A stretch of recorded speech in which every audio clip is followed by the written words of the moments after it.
Hello everybody, I'm back with another keyboard review. This particular keyboard is the Logitech k120, and a little background about this keyboard is that this is the keyboard that I bought when I was making up my computer rig during, I believe it was about 2 years ago. This little baby here, Corsair 400 case, and because the case is black, so it's pretty hard to tell.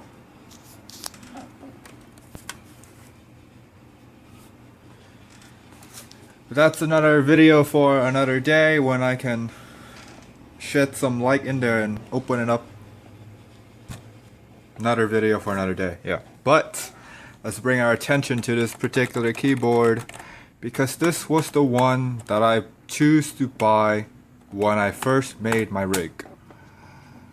So why this particular one, even though it was membrane back then? Again, that's probably about 2 years ago. Gotta constantly remind myself that has been 2 years ago. 2, not 1, but 2, not 3, but 2. Now, why I choose this particular keyboard was when I believe maybe 2.5, no, more than that. It's gotta be more than 2.5 years ago. It's gotta be about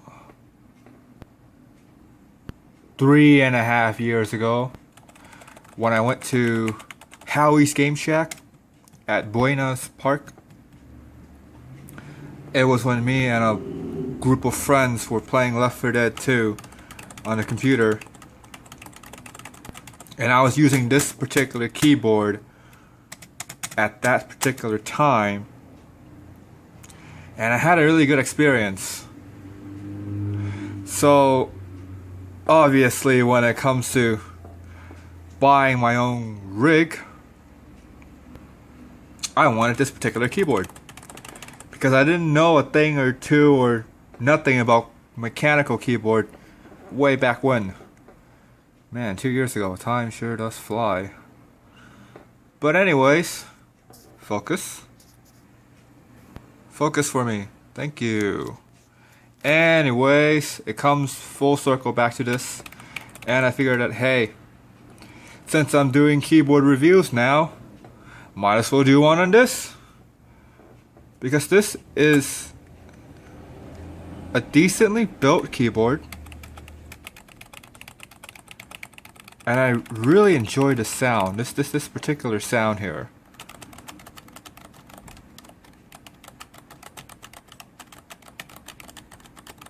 It's very enjoyable. Even though, yes, I know this is membrane, this is not mechanical. This is nowhere near as pricey as a mechanical keyboard too. I bought this particular model for, I believe it was $13.95, so it ends up being about 15 bucks out the door with tax. And it's pretty friggin' awesome for the price that you paid for, and it's very typical. Actually, it's very, very typical. Typical office style keyboard with a slight curve here. Maybe for your wrist? No, I don't think so. More than likely, if you were to type it. Oh yes, you get to see my left hand now. It's amazing, right? My left hand's awesome. Okay, so I guess when you were, no, see, see, if you were to type, your wrist wouldn't land anywhere near this curve here. In terms of special features, or just I don't see any special features, to be honest. It comes with plastic covered cords, standard. Silver tip USB, standard.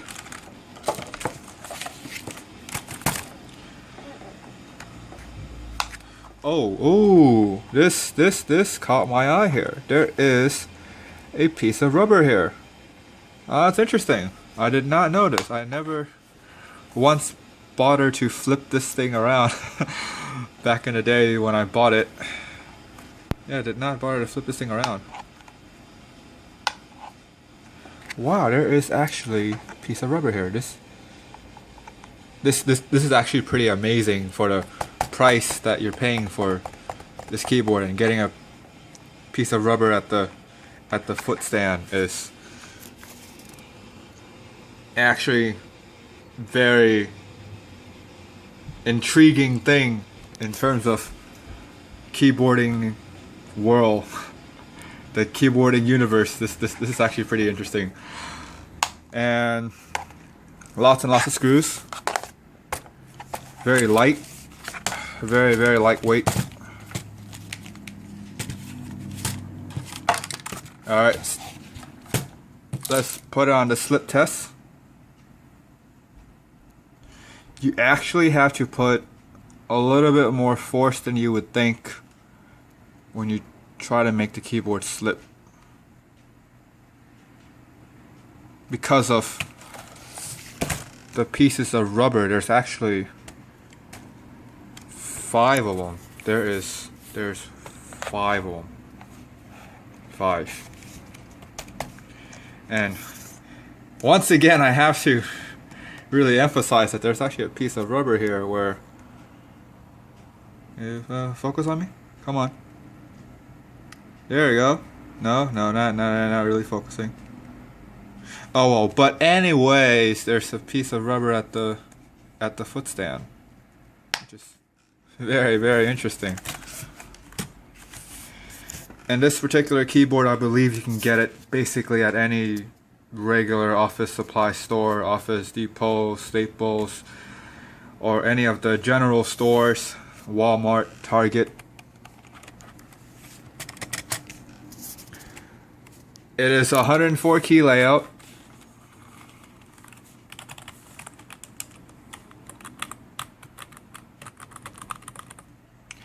And it's just one of those types of keyboard that's common but very useful and very reliable, because I seen some of the reviews and they say that these things will last for quite some time,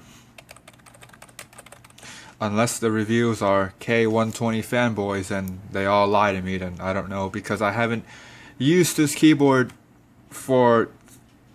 in such a long time where I can actually verify that it's actually that reliable.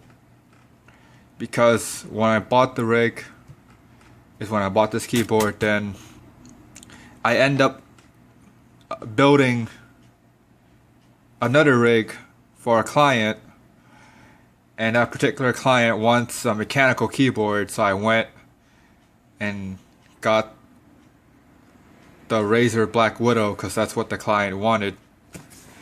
And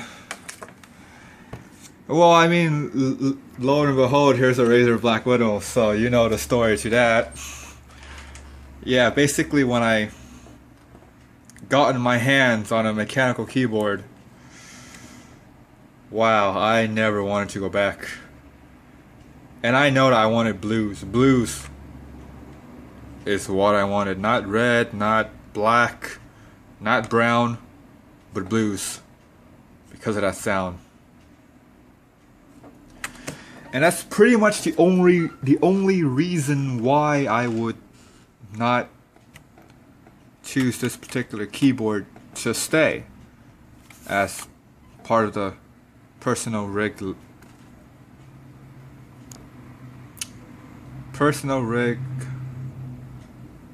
What's the term for it? I don't know. But this, back to the point, we're going back in focus here. This is a good keyboard.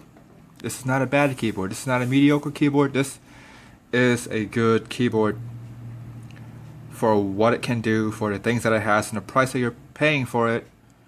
It's a good keyboard. It is. It truly is. And Of course, here is the typing sound.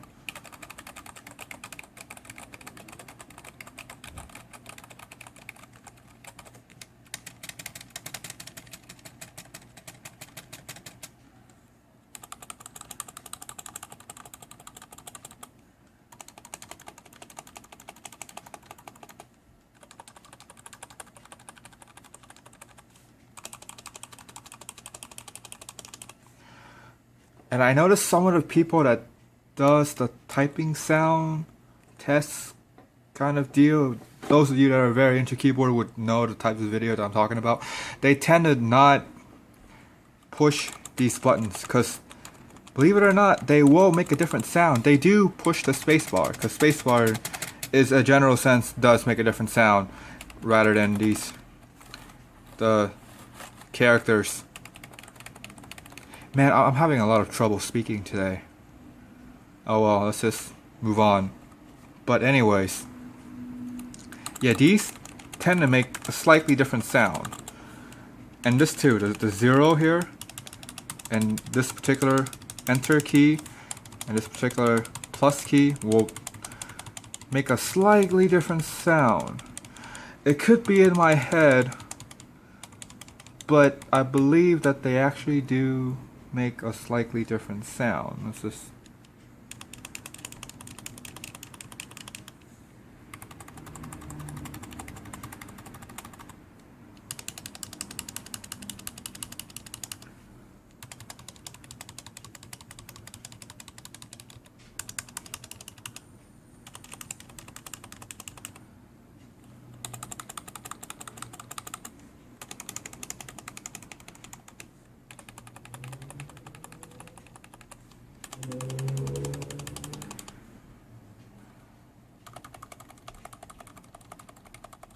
oh, it sounds different from here, huh?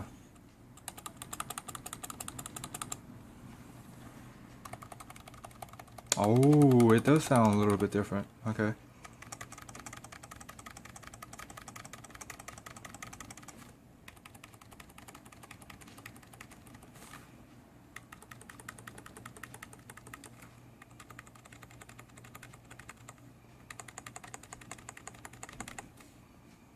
And back to the spacebar.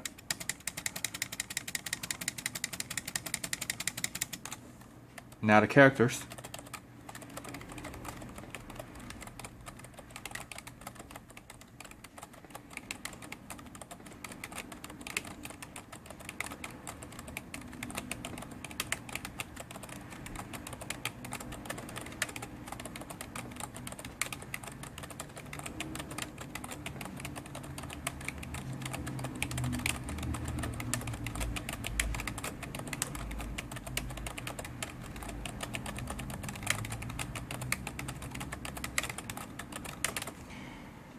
And before I end the video, here's the box. And I don't know if any number of you would prefer me reading stuff off of the box. But see, when I personally watch keyboard video reviews, I tend to skip the box section because that's just them reading things off of the box. If I really want to read things off of the box, and I go and I find a box and I read them, but I don't tend to do that, so I don't really do box readout for my reviews. But if you guys like me to read stuff off of the box instead of giving my own little 2 cents and background for the keyboard, then I could do that. But then again, I wouldn't be as excited, because then when I review some sort of keyboard, I tend to have my little background-ish things on it, on how I got it, or, you know, give it a little more story than just having it done at a professional level, because it seems like it's something that's a little bit different from how the majority of keyboard reviewers on YouTube would do them. But hey, that's just me, and I'll end it here with a buy. This particular one is a buy. And if you're in the market for a typical office-based keyboard and you don't want to spend an arm and a leg for a mechanical one, which I honestly can really understand that mechanical keyboards can be really expensive, really expensive. That RGB Corsair one that I really want is $179. $179. I might get one just to do a review, but oh man, that's gonna be one bullet that's gonna be tough to bite. Anyways, see ya.